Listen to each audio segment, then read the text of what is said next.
샬롬. 4월 27일 주일 아침 말씀 함께 나누도록 하겠습니다. 우리 기도하고 시작하겠습니다. 사랑관에 풍성하신 하나님 아버지, 은혜를 감사합니다. 오늘도 우리에게 거룩하고 복된 주일 아침을 허락해 주시고 오늘도 말씀으로 시작하는 귀한 은혜 주시니 주님 감사합니다. 오늘도 우리가 주님 앞에 드려지는 신령과 진정으로 드려지는 예배, 그런 주일 복된 하루가 될 수 있도록 인도해 주시고, 또 우리 본우리교회를 통하여서 하나님께 생각하고자 하시는 모든 것들이 하나님 임재와 역사 속에 진행될 수 있도록 주님 인도하여 주시옵소서. 오늘도 이 아침 주의 날 말씀으로 시작합니다. 나누고 선포되어지는 말씀 가운데 성령께서 함께 하시고 이 말씀 듣고 주님 앞에 믿음으로 나아가는 우리 모두가 될 수 있도록 주님 역사하여 주시옵소서. 하나님께서 함께 하실 것을 믿사오며 이 모든 말씀 예수님의 이름으로 기도합니다. 아멘. 네, 오늘 함께 나눌 말씀은 민수기 15장 32절에서 41절까지의 말씀입니다. 민수기 15장 32절에서 41절까지의 말씀 제가 봉독해 드리겠습니다. 이스라엘 자손이 광야에 거류할 때에 안식일에 어떤 사람이 나무하는 것을 발견한지라. 그 나무하는 자를 발견한 자들이 그를 모세와 아론과 온 회중 앞으로 끌어왔으나 어떻게 처치하는지 지시하심을 받지 못한 고로 가두었더니 여호와께서 모세에게 이르시되 그 사람을 반드시 죽일지니 온 회중이 진영 밖에서 돌로 그를 칠지니라. 온 회중이 곧 그를 진영 밖으로 끌어내고 돌로 그를 쳐 죽여서 여호와께서 모세에게 명하신 대로 하니라.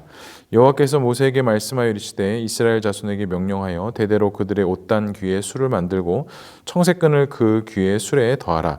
이 술은 너희가 보고 여호와의 모든 계명을 기억하여 준행하고 너희를 방종하게 하는 자신의 마음과 눈의 욕심을 따라 음행하지 않게 하기 위함이니라.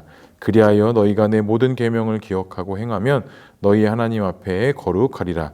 나는 여호와 너희 하나님이라. 나는 너희 하나님이 되려고 너희를 애굽 땅에서 인도해 내었으니라. 나는 여호와 너희의 하나님이라. 아멘. 오늘도 말씀과 기도 가운데 주님의 귀한 은혜가 있기를 소망합니다. 오늘 거룩한 안식일, 또 오늘 주의 말씀을 통해서 주님의 귀한 음성 듣는 시간 되기를 소망합니다. 오늘 말씀해 보니까 이제 안식일에 나무하는 자가 있었던 것 같아요. 그래서 이스라엘 백성들이 그 나무하는 자들을 이제 모세와 아론 앞으로 이제 끌고 왔습니다. 근데 그 안식일을 범한 자들, 그러니까 주의 날에 어떠한 일도 하지 말고 여호와의 날로서 지켜야 되는 그들의 일 가운데 나무하는 자들을 모세와 아론 앞에 데려왔고, 또 모세와 아론은 그들을 어떻게 처리할지 지시를 받지 못했기 때문에 또한 그것을 하나님 앞에 내어놓기 시작했습니다. 하나님께서는 근데 그를 반드시 돌로 쳐 죽이라라고 말씀하셨고, 그럴 수밖에 없었던 이유는 분명히 하나님께서는 안식일에 대한 규례와 규정들을 시내산에서부터 십계명을 통해서 분명히 말씀하셨고, 여호와의 날이기 때문에 그것들이 절대로 지켜져야 되는 것에 대한 말씀들을 분명히 하셨기 때문입니다. 그러니까 알고 지은 죄에 대해서는 분명히 하나님께서 어제 말씀에도 경고하신다고 말씀하셨고 끊어진다라고 말씀하셨음에도 불구하고 이 이스라엘 백성들 중에 여호와의 그 계명과 뜻을 알매도 불구하고 지었던 죄로 인하여서 결국에는 그 생명이 끊어지고 그들의 무리에서 떨어져 나가는 그런 일들이 충분히 발생될 수 있었다라는 것을 우리가 알 수 있습니다. 그러니까 하나님께서 분명히 시내산을 통해서 많은 율법의 내용들과 율법의 상황들을 주셨고, 너희들이 광야에서나 약속의 땅에 들어가서 어떠한 일들을 해야 되고 어떠한 사명들을 감당해야 될지에 대한 이야기를 분명히 많이 말씀하셨다라는 것이죠.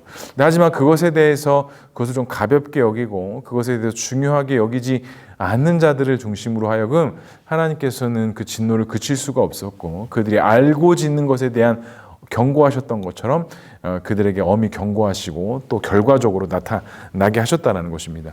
근데 오늘 말씀에 이 주일에 나무 한 자가 돌에 맞아 죽은 것보다 더 중요한 것이 있다면 사실은 37절 이후에 있는 말씀입니다. 하나님께서 모세에게 무엇을 말씀하시냐면 그들의 옷단 귀에 술을 만들고 청색끈을 그 귀에 술에 더하라 라고 말씀하시면서, 그렇게 한 이유가 뭐냐면 이것을 보고 여호와의 계명을 기억하고 준행하라라고 말씀하셨다라는 거예요. 그러니까 하나님의 어떠한 증표와 약속으로 너희들이 매번 그것을 볼 때마다 하나님의 말씀을 기억해야 되고, 하나님의 말씀을 기억하스로만 끝나는 것이 아니라 그 말씀에 따라 순종하고 준행하는 것까지 너희들이 가야 함을 주님께서는 분명하게 말씀하셨다라는 것입니다. 그렇기 때문에 이 이스라엘 백성들이 항상 매일매일 순간순간마다 하나님의 말씀을 기억하고 또 그 말씀에 따라 순종해야 되는 삶이 그들에게 있어서 어느 한 날만의 문제가 아니라 매일매일 순간순간마다 감당해야 하는 하나님의 귀한 사명이었다는 것을 우리가 알 수 있습니다. 근데 하나님께서 이와 같은 것을 명령하신 이유를 분명하게 설명하시는데요. 39절에 이렇게 말씀하세요. 너희를 방종하게 하는 자신의 마음과 눈의 욕심을 따라 음행하지 않게 하기 위함이니라 라고 말씀하시면서 너희들의 마음과 눈의 욕심을 따라 행하지 않기 위해서, 그러니까 인간이 가지고 있는 눈과 마음이라는 것은 하나님의 뜻을 바라보고 하나님의 뜻 앞에 순종하는 데 있어서 결코 어떻게 보면 도움이 되지 못한다는 것이에요. 그러니까 인간의 이 죄성과 이 인간의 연약함 때문에 우리가 아무리 눈으로 보고 우리가 아무리 마음으로 생각할다 할지라도 우리의 이 한계성 때문에 하나님의 뜻에 순종하고 하나님 뜻에 따라서 온전히 행하는 것이 사실은 너무너무 힘들다라는 것이죠. 하나님도 이것을 아셨기 때문에 눈에 보이는 것, 그 수를 바라보면서 항상 하나님께서 너희들에게 무엇을 말씀하셨고 어떻게 해야 하는지를 생각하고 준행해야 한다는 것이 너희들의 마음과 생각을 의지할 것이 아니라 너희들의 다짐과 너희들의 헌신이 중요한 것을 붙잡고 가야 되는 것이 아니라 너희들과 함께 하시는 그 하나님의 언약의 약속의 말씀을 붙잡고 가야 한다는 것을 분명히 말씀하셨다는 것입니다. 그래서 모든 계명을 기억하고 하나님의 뜻에 따르는 것이 이스라엘 백성들의 진짜 광야의 삶, 약속의 땅의 삶이었다는 것이죠. 그리고 40절에도 너무 중요한 말씀을 하십니다. 그리하여 너희가 내 모든 계명을 기억하고 행하면 너희 하나님 앞에 거룩하리라 라고 말씀하십니다. 그러니까 모든 계명을 기억하고 행하면 너희 하나님 앞에서 너희가 거룩할 것이다 라고 이야기해요. 그러니까 우리들의 마음과 생각에 있는 것이 우리를 거룩하게 하고 우리를 선한 길로 인도하게 하는 것이 아니라 우리가 하나님의 말씀과 그 약속을 기억하고 그것을 다 행하면 말씀에 순종하고 말씀에 따르는 것이 우리를 거룩과 선한 길로 또 주님의 예정하신 길로 우리를 인도하시는 결정적인 키가 된다는 겁니다. 결코 다른 것이 우리를 인도하시는 것이 아니라 우리가 하나님의 말씀을 듣고 말씀을 준행하고 말씀 앞에 헌신하고 말씀 앞에 엎드려질 때 우리가 그 주님의 길을 온전히 갈 수 있게 된다는 것. 그리고 마지막 41절에도 주님은 분명히 이렇게 말씀하십니다. 나 여호와 너희 하나님이라. 나는 너희 하나님이 되려고 너희를 애굽 땅에서 인도하내었느니라. 나는 여호와 너희의 하나님이라 라고 말씀하십니다. 그러니까 하나님께서 이 모든 것들을 행하는 것이 하나님이 하나님 되심을 나타내고자 하나님이 이스라엘 백성들에게 누구인지 어떠한 자인지를 분명하게 나타내고 말씀하고자 그와 같은 은혜의 길을 열어주셨다라는 것.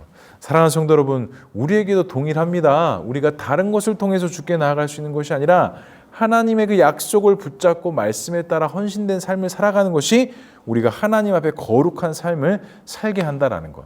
결코 우리의 마음과 우리의 생각에 많은 것을 담고 많은 것을 본 것을 통해서 우리가 거룩의 삶을 살아가는 것이 아니라 우리가에게 주어진 이미 선포된 하나님의 말씀을 붙잡고 의지하고 그 하나님의 절대주권 영역 속 안에서 순종하고 행하는 삶을 살아갈 때 우리가 하나님 앞에 거룩하고 믿음 있는 삶을 살아갈 수 있게 된다는 것이죠. 사랑하는 성도, 우리가 오늘도 주 앞에 모여서 함께 예배드리고 함께 믿음으로 나아갈 것인데 무엇을 보고 무엇을 마음에 품고 계셨습니까?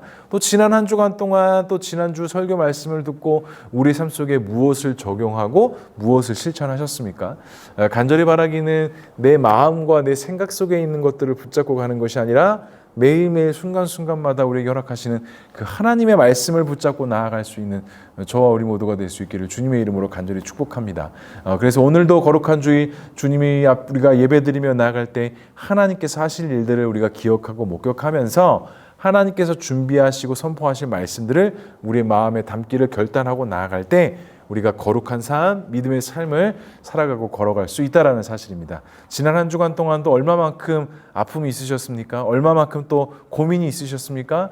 얼마만큼 더 넘어짐이 있으셨습니까? 괜찮습니다. 그것이 우리를 거룩하게 하는 것이 아니라, 그것이 우리를 거룩하지 못하게 하는 것이 아니라, 오늘도 우리가 주님 안에서 말씀 안에서 거하고 그 선포되어진 말씀을 우리가 준행하고 믿음으로 바라보고 순종할 때 우리가 거룩한 삶을 살아갈 수 있다는 것을 믿으시고, 오늘도 거룩하고 복된 주일날 하나님 앞에 온전한 예배를 드리면서 믿음으로 나아가는 우리 모두가 될 수 있기를 주님의 이름으로 간절히 축복합니다. 기도하겠습니다.